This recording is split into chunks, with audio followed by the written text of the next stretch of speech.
안녕하세요. 공유토끼 아빠입니다. 오늘은 내 지갑을 털어가는 기업에 투자하기, 미국 주식 나이키에 대해서 살펴보겠습니다. 사회생활을 하다 보니 남의 지갑에서 돈을 가져온다는 것은 엄청난 일이더라고요. 지갑에서 돈이 나간다는 것은 그만큼 상품이 가치가 있는 것이고, 그것이 곧 기업의 이익의 보탬이 되는 것입니다. 물건을 사면서도 그 주식을 갖고 있으면 주주의 마음으로 보게 되고 기분도 좋더라고요. 저에게는 나이키가 그런 회사이고 장기 투자를 위해 나이키에 대해서 알아보는 시간 가져보겠습니다. 힘이 되는 좋아요와 구독 감사합니다. 나이키는 세계 스포츠 용품 시장 1등 기업으로 집에 나이키 제품 하나씩은 다 있으실 것 같아요. 승리의 신 니케를 영어로 말한 것으로 흔히 나이키 마크라고 하는 스우시 로고는 육상 트랙을 역동적으로 형상화한 것이라고 하네요. 매출 비중은 신발이 62%, 의류 29%로 신발 회사라고 보면 될 정도로 신발의 매출 비중이 높습니다. 주가를 같이 보실게요. 주가는 장기적으로 우상향하는 모습을 보여주고 있습니다. 17일 기준 고점 대비 20% 하락한 모습인데요. 인베스팅닷컴의 의견 예상치는 매수 의견이 높습니다. 뒤에 나이키 상황을 같이 보시고 매매를 결정하시면 좋을 것 같아요. 손익계산표입니다. 2020년 부진을 딛고 21년도에 매출이 회복되는 모습을 보이네요. 순이익의 상승이 돋보입니다. 대차대조표에서는 21년도 자산이 증가되고 부채도 약간 상승한 모습을 보입니다. 나이키는 성장뿐만 아니라 21년째 배당을 늘리고 있는 배당주인데요. 분기별 배당을 실시하며 연수익 1.89% 정도 보입니다. 이번 22년 첫 배당을 위한 배당 날일은 3월 4일이니 참고하시기 바랍니다. 나이키에 대해서 좀 더 깊게 살펴보실게요.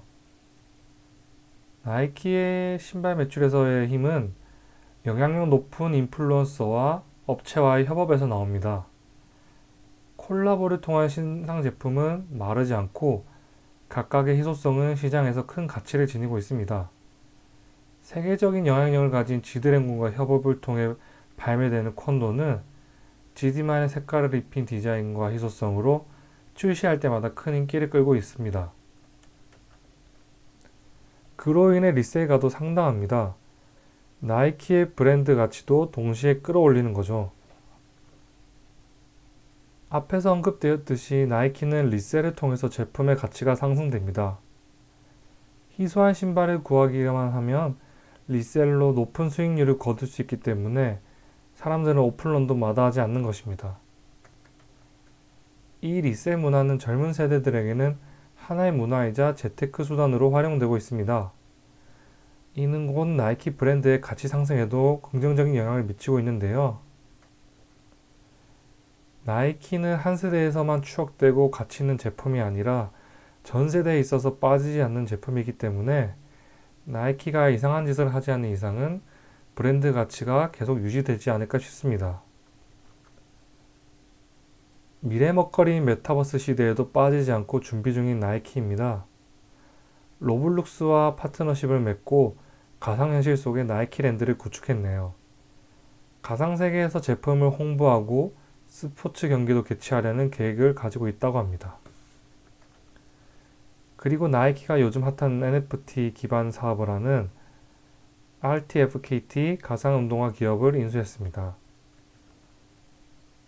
나이키 브랜드 파워를 기반으로 희소성 있는 가상 신발을 발매했을 때 얼마나 가치가 있을지 기대가 됩니다. 나이키의 무서운 점은 리셀 시장을 만든 것처럼 문화를 만들고 그것을 구매로 이어지게 한다는 점입니다. 나이키런은 젊은 사람들을 나이키와 함께 뛰게 만들었습니다. 단순하게 판매로 끝나는 것이 아니라 문화를 만들고 경험을 제공하는 차별성을 보이는 그런 회사인 것 같습니다. 나이키의 리스크도 한번 같이 보실게요. 요즘 나이키의 리스크로 공급망의 어려움을 많이 들고 있습니다. 생산 비중이 제일 큰 베트남의 셧다운으로 제품 공급에 차질이 있습니다. 그래서 공장의 이전이라던가 자동화에 대한 내용, 이런 공급망 극복에 대한 뉴스를 찾아보았지만 제가 딱히 찾아볼 수가 없었습니다.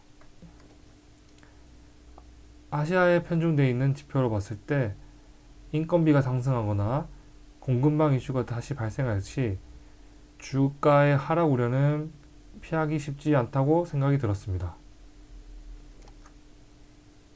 다만 실적만 받쳐준다면 단기적인 이슈이기에 매수를 할 수 있는 시점이라고도 생각됩니다. 또 하나의 리스크로는 중국과의 관계입니다. 중화권의 매출이 큰 비중을 차지할 뿐만 아니라 크게 성장하는 시장이었는데 신장 위구르 인권 문제 등과 엮여 불매운동이 일어났었습니다. 이처럼 중국에 대한 이슈가 매출에 큰 영향을 미치는데 가뜩이나 미중 갈등 무역 전쟁 중에 매출이 어떻게 변화될지는 지켜봐야 될 것 같습니다. 애플이 중국에서 팔리는 것을 보면 제품 경쟁력이 있다면 괜찮지 않나라는 생각도 듭니다. 마지막 매수 매도 리스크 체크 시간입니다. 같이 나이키의 리스크 체크해 보시죠. 회사의 순이익이 증가하고 있는가? 순이익은 증가하고 있으나 인건비와 같은 이슈가 있어 중립으로 체크하겠습니다. 생산되는 재화의 가격 결정력이 있는가? 리셀로도 많이 팔릴 정도로 브랜드 파워가 있기에 가격 인상도 가능하다고 판단됩니다. 앞으로 유망한 사업에 참가하고 있는가? 메타버스 관련 기업과의 협업, 인수를 통해 준비하고 있는 모습입니다. 고점 대비 조정이 있는 상태인가? 고점 대비 20% 조정 상태입니다. 회사의 리스크는 매도를 할 때는 언제인가? 제 생각에는 나이키를 뛰어넘는 브랜드가 나올 때 그때 매도할 것 같습니다. 저는 나이키를 원래도 좋아했고 미래의 브랜드 가치에 대해 봤을 때 사모아갈 종목으로 생각됩니다. 주식도 사지만 이왕 지갑이 털리는 거 나이키로 사야겠어요.